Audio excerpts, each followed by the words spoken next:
கிறிஸ்துவுக்கான கண்பானவர்களே, ஆண்டவருடைய நல்ல பெயரிலே உங்களை வாழ்த்தி ஆசீர்வதிக்கிறேன். இறைவன் இந்த புதிய நாளின் நன்மைகளை மேன்மைகளை கொடுத்து நம்மை தாங்குவாராக. இந்த நாளின் தியானத்திற்காக ஒரு வசனத்தை உங்களுக்கு முன்பாக வைக்கிறேன். அது மார்க்கல் நற்செய்தி நூல் 14ஆம் அதிகாரம் 18வது வசனம். அவர்கள் பந்தி அமர்ந்து போஜனம் பண்ணுகையில் இயேசு அவர்களை நோக்கி, என்னுடனே புசிக்கிற உங்கள் ஒருவன் என்னை காட்டுக் கொடுப்பான் என்று மெய்யாகவே உங்களுக்கு சொல்லுகிறேன் என்றார் என்பதே. திருப்பந்தி, யூக்ரிஸ்ட், திருவிருந்து, ராபோஜனம், பல பெயர்கள்ல இது வழங்கப்படுகிறது. இந்த திருவிருந்தின் அடிப்படை நோக்கம் என்னவென்று சொன்னால், இறைவனுடைய இரத்தத்தினாலே மீட்கப்பட்ட பிள்ளைகளாய் இறைவன் எனக்காக பாடுகளை சுமந்தார் என்பதை மனதிலே கொண்டு அவருடைய சரீரத்தையும் அவருடைய இரத்தத்தையும் என்னிலே ஏற்றுக்கொள்ளுகிற நிலை. ஒரு விசுவாசியுடைய வாழ்க்கையிலே முதல் கட்டமாக வருவது ஞானஸ்நானம்.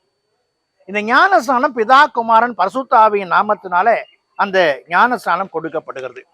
இது முழுமையா என்று சொன்னால் இல்லை. அவர்கள் திருவிருந்திலே பங்கேற்கும் மட்டுமாக இறைவனுடைய திரு உடலையும் திரு இரத்தத்தையும் அதிலே பங்கேற்கிற நிலை வரும் மட்டுமாக இது பயணிக்க செய்கிற ஒன்றாய் காணப்படுகிறது. சரி, அப்படி என்று சொன்னால் திடப்படுத்தல் பெற்று திருவிருந்திலே பங்கேற்கும் பொழுது நான் முழுமையான கிறிஸ்தவனாய் மாறிவிட்டேனா என்று சொன்னால், அங்கும் சில இடரல்கள், அங்கும் சில தடைகள், அங்கும் சில மாறுபட்ட சிந்தனைகள் வருகின்றன என்பதை ஆண்டவர் வெளியரங்கமாக்குகிறார். பாருங்கள், ஆண்டவர் இங்கே சொல்லுகிற ஒரு அற்புதமான வார்த்தை, இயேசு அவர்களை நோக்கி, என்னை புசிக்கிற உங்களில் ஒருவன் என்னை காட்டிக் கொடுப்பான்.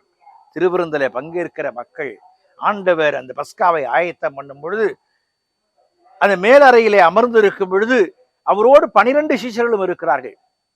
அவர் அப்பத்தை எடுத்து ஆசீர்வதிக்கும் பொழுது சொல்லுகிற வார்த்தை, உங்களில் ஒருவன். திருவிருந்திலே பங்கேற்கிற எல்லா மக்களும் பரிசுத்தவான்களா? எல்லா மக்களும் மனம் திருந்தின மக்களா? எல்லா மக்களும் இறைவனுடைய திருப்பந்தி என்பதை உணர்ந்திருக்கிற மக்களா என்று சொன்னால் அங்கே இல்லை என்பதை தான் காண்பிக்கிறது. இன்றைக்கு நான் திருமுழுக்கை பெற்றுவிட்டேன், திடப்படுத்தலை பெற்றுவிட்டேன், திருப்பந்தியிலே பங்கேற்க ஆயத்தம் உள்ளவன் என்று சொல்லுகிற சடங்கு ஒரு புறத்தில், ஆனால் அதிலே உண்டான சாரம், உண்மை, தன்மை, இறைவனுக்கு ஒப்படைத்த வாழ்வு, அந்த ஒப்படைப்பின் நிலைகள்ல அது காணப்பட வேண்டும். பாருங்கள், இந்த 14ஆம் அதிகாரத்துல 20வது வசனத்துல அவர் பிரதித்தரமாக, என்னுடைய கூட தாளத்தில் கைதுனாகிய 12 ஒருவனே அவன் என்று சொல்லி அவர் என்ன அடையாளப்படுத்துகிறார்? 12 பேரில் ஒருவன். 12 பேரில் ஒருவன். நிச்சயமாக ஆண்டவர் தெரிந்து கொண்டவர்கள் தான் இந்த 12 பேரும். ஆனால் 12 பேருக்குள்ளும் ஒருவன் பிசாசாய் இருக்கிறான் என்று சொல்லி ஆண்டவர் வகைப்படுத்துகிறார். இன்றைக்கு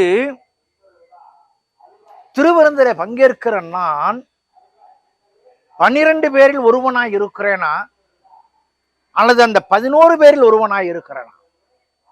என் ஆண்டவர் என்னை பரிசுத்தத்திற்கு அழைக்க தன்னை ஜீவ பலியாக ஒப்பு கொடுத்திருக்கும் பொழுது என்னுடைய நிலை எப்படிப்பட்டதாய் காணப்படுகிறது? அப்போஸ்தலனாகிய பவுல் கொரிந்தியருக்கு 1ஆம் கடிதத்துல 11ஆம் அதிகாரம் 28வது வசனத்துல சொல்றார், எந்த மனுஷனும் தன்னைத்தான் சோதித்து அறிந்து, எந்த மனுஷனும் தன்னைத்தான் சோதித்து அறிந்து, இறைவன் தனக்கென்று நமக்கென்று திருப்பதி ஆயத்தப்படுத்தினாலும் அதிலே பங்கேற்கும் முன் நம்முடைய குறைகளை, நம்முடைய மீறுதல்களை, நம்முடைய அக்கிரமங்களை, நம்முடைய அநீதிகளை சோதித்து அறிந்து இறை மன்னிப்பை பெற்றவர்களாக, இறைவனுக்கு உகந்த பிள்ளைகளாய் வாழ்கிறவர்களாக நம்மை அர்ப்பணிக்க வேண்டும் என்று சொல்லி இந்த பகுதி சுட்டி காண்பிக்கிறது. விசுவாச கூட்டத்தாரே, இந்த கட்டளை வியாழன் என்று சொல்லுகிற இந்த நாள்ல இறைவன் ஏற்படுத்தின திருவிருந்திலே பங்கேற்கும் பொழுது நான் யாராய் இருக்கிறேன்? 12 பேரிலே நான் யூதாஸ் காரியத்தாய் இருக்கிறேனா அல்லது யூதாஸ் காரியத்தை விடுத்த மற்றவர்களாய் காணப்படுகின்றன? நாம் சோதித்து அறிவோம் என்று சொன்னால் இந்த திருவிருந்து இன்றைக்கு மட்டுமல்ல, என்றைக்கும் நாம் பங்கேற்கும் பொழுது அர்த்தமுள்ளதாய் காணப்படும். அப்படிப்பட்ட கிருபைகளை தேவன் கொடுத்து ஆசீர்வதிப்பாராக. ஜெபம் செய்வோம். பரிசுத்தமும் கிருபையும் நிறைந்த எங்கள் அன்பின் ஆண்டவரே, இந்த நாளுக்காய், இந்த வேளைக்காய் நன்றியோடு துதிக்கிறோம், ஸ்தோத்திரிக்கிறோம். உம்முடைய சுத்த கிருபைகளை கர்த்தாவே அனுதின வாழ்க்கையில் எங்கள் எண்ணவும் உம்முடைய நாமத்திற்கு மகிமை சேர்க்கும் உதவி செய்யும். நாங்கள் திருப்பந்தியில சேரும் பொழுது நீர் எங்களுக்காக வந்தீர், எங்களுக்காக பாடுகளை சுமந்தீர், என்பதை சீர்தூக்கி பார்த்து எங்களை சோதித்து அறிந்து பந்தியிலே பங்கேற்க உதவி செய்யும். எங்களை தொடும் ஆசீர்வதியும். இயேசுவின் ஜெபிக்கிறோம் ஜெபக்குள் பிதாவே, ஆமென்.